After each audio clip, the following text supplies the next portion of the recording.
YouTube, what's going on today, everybody? Back here with another video, and I want to let y'all know I hit start stream instead of start recording, so we're going to be doing this video over again, which I'm not happy about. So this is going to be my list, starting from number 11 all the way to number 1, from my least favorite fighter to use to my most favorite fighter to use from the creator event. So we're going to jump right into it. Starting at number 11, Mickey Ward. The character was short, didn't have long arms, and I mean, he just felt slow. He didn't feel powerful at all. Mickey Ward he felt like a mess, and I want to say he was either the less used or he was tied for the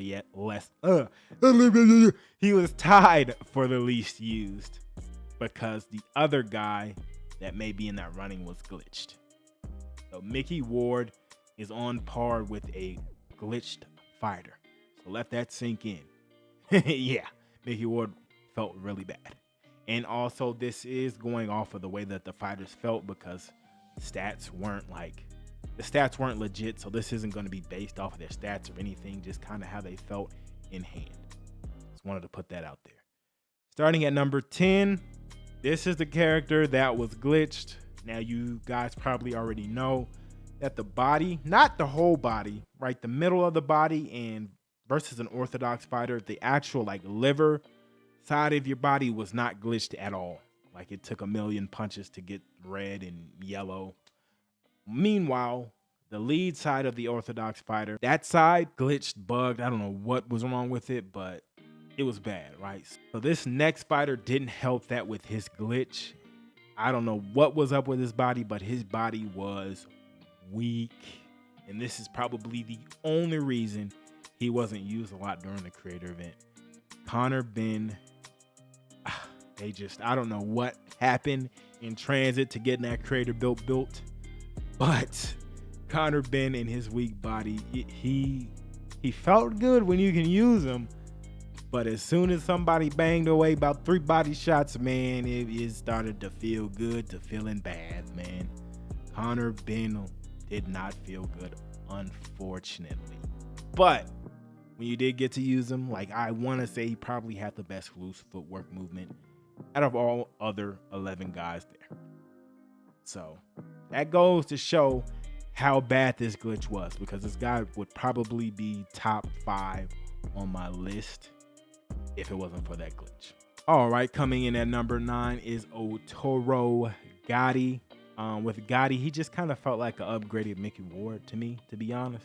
He felt more powerful. He felt faster. The character felt good, like he had better punch animations, I feel. So yeah, Gotti was pretty much just an upgraded Mickey Ward. So he is going to be at number 9 on this list.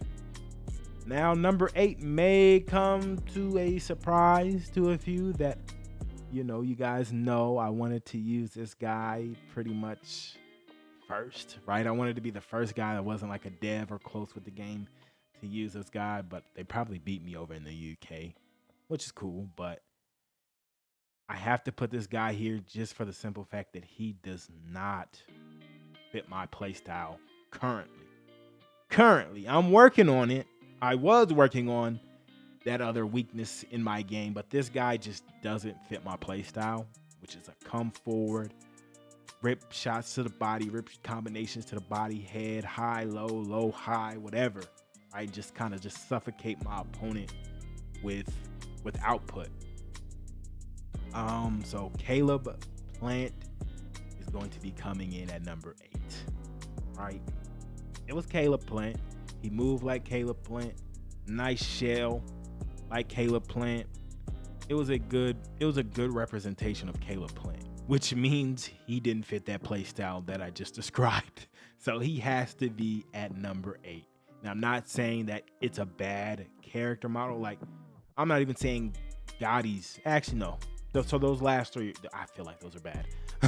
Number 8, right? Somebody like Coach probably could pick up Plant and find some success with him, but he just did not fit my playstyle and probably doesn't fit show business as well, since we're kind of more coming forward type of styles, right? So no knock on Caleb Plant's actual character, just not Juice's playstyle. Next, at number 7, we have this guy. I only used him once, and it's crazy. The one time that I used him, we were kind of just spamming the head movement, or I'm sorry, the slip modifier, you know, punching in the analog and slipping to whatever direction you wanted. So I did that for like, well, actually Rack did it for 1 round, I did it for 2 rounds, and I eventually got knocked out because I didn't have any stamina in that fight. And that was the last time that I used this character, so I can't say like this character even like felt good or felt bad, because I only used him once. But since I didn't use him a lot, I can't rank him high. So at number 7, I have Kelbrooke. Kelbrooke, now going up against him, he felt huge in the ring. Like Kelbrooke felt like the biggest welterweight in the game, and I'm talking about like size wise and like reach wise. He just felt huge in the ring.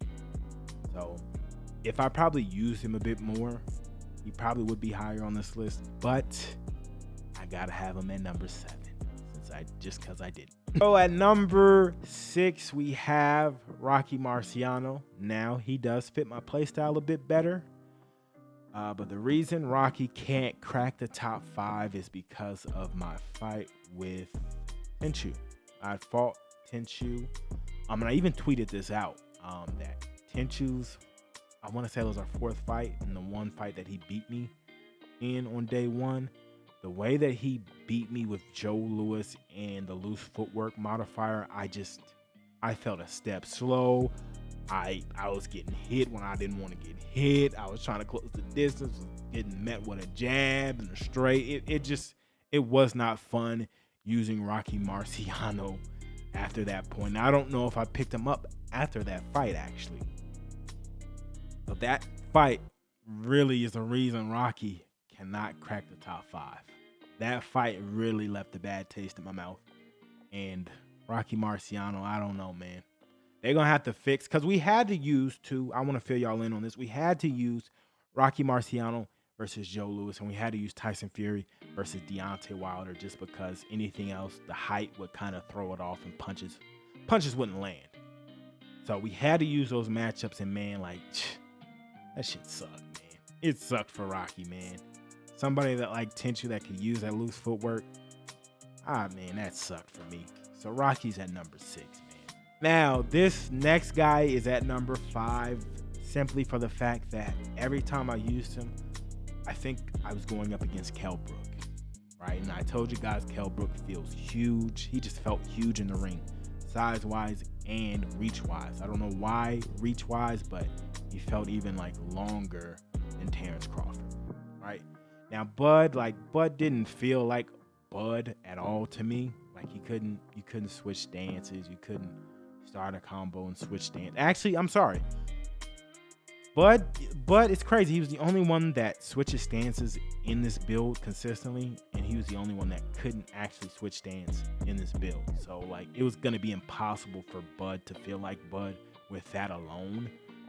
But for him to, like, I don't know, he just felt so tiny in the ring, and Rack pointed out that it may be just his stance, but, like, even his arms didn't feel, like, long enough. Like, he has good reach. I think the 74-inch reach. So he has good reach, especially at welterweight, but I don't know. I just felt small. Using him. He wasn't necessarily like a bad character. It's just the fact that, man, motherfucking Kelbrooke was fucking huge in the ring. Kelbrooke was a legit tank in the ring, bro. So Bud takes a hit just for that simple fact. And at number 4, Joe Louis. Now with Joe Louis, I was coming forward, but I had to take advantage of the reach versus Rocky Marciano. So sometimes I would just kind of plant my feet, and as soon as my opponent got into jabbing range, I would jab and shoot off the right hand. Jab, shoot the right hand. All right, so I kind of changed up my playstyle just a tad bit so I could take advantage of the reach. But I was still using Joe Louis coming forward, ripping combinations most of the time. But Joe Louis, like, I saw what could be, right? I brought up fighting Tenchu when he was using Joe Louis, and like I said, that loose footwork was beautiful.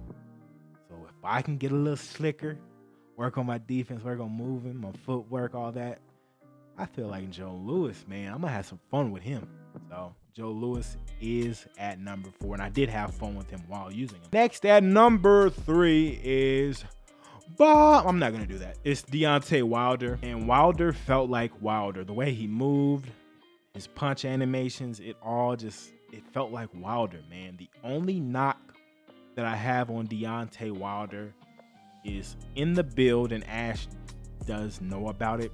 In that build, Wilder's right hand, like his power modified right hand, the punch that you probably should be throwing Wilder, it wouldn't land. It wouldn't land for nothing. It wouldn't land for nothing. I'm sitting there just, okay, hey bro, let me try to land this right hand. It never landed. It was almost like there was a force field stopping it from landing on the opponent. It was so weird.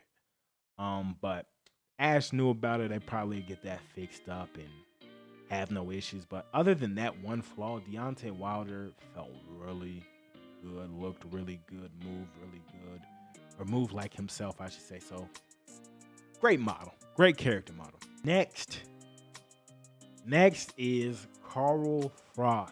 Man, you pick Caleb Plant, I'm just suffocating. I'm just moving forward, ripping shots, eating shots. Carl Froch he's at number 2 just for the simple fact that he played like a dog. Like he really played like a dog versus Caleb Plant. Caleb Plant couldn't do a motherfucking thing. If you pick Plant, you was barbecue chicken. You was barbecue chicken. So Carl Froch at number 2. Next, there only leaves one guy left, man, the Gypsy King, Tyson Fury, man. Now, there is a knock on this model.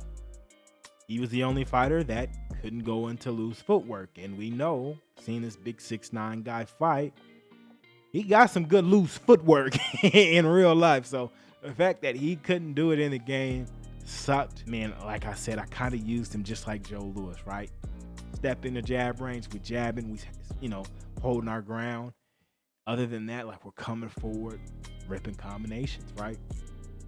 I would have loved to have used Tyson Fury to the best of his abilities, which is kind of, being slick. But I don't know. I guess I took the last 2 Wilder fights. I guess that was a game plan when I used Tyson Fury. I was just coming forward, ripping combinations, man. But yeah, Fury, again, another perfect fighter model, another fighter that felt like himself. I don't think a lot of these guys felt necessarily different besides Plant, Rocky, Wilder, Fury. I don't think any of them really felt any different besides those models. So Fury definitely felt the best, definitely looked the best, punched the best. It's just that was Tyson Fury in a video game pretty much, right? I just needed to see him in that loose footwork, but we've seen it already in the last trailer, so it looks good. But that's my list. If you guys have any questions about what I was feeling while I was in there, or just, anything, let me know in the comments. I'll be reading those and responding back to those. But other than that, man, I am out. I will see y'all in the next one. Peace.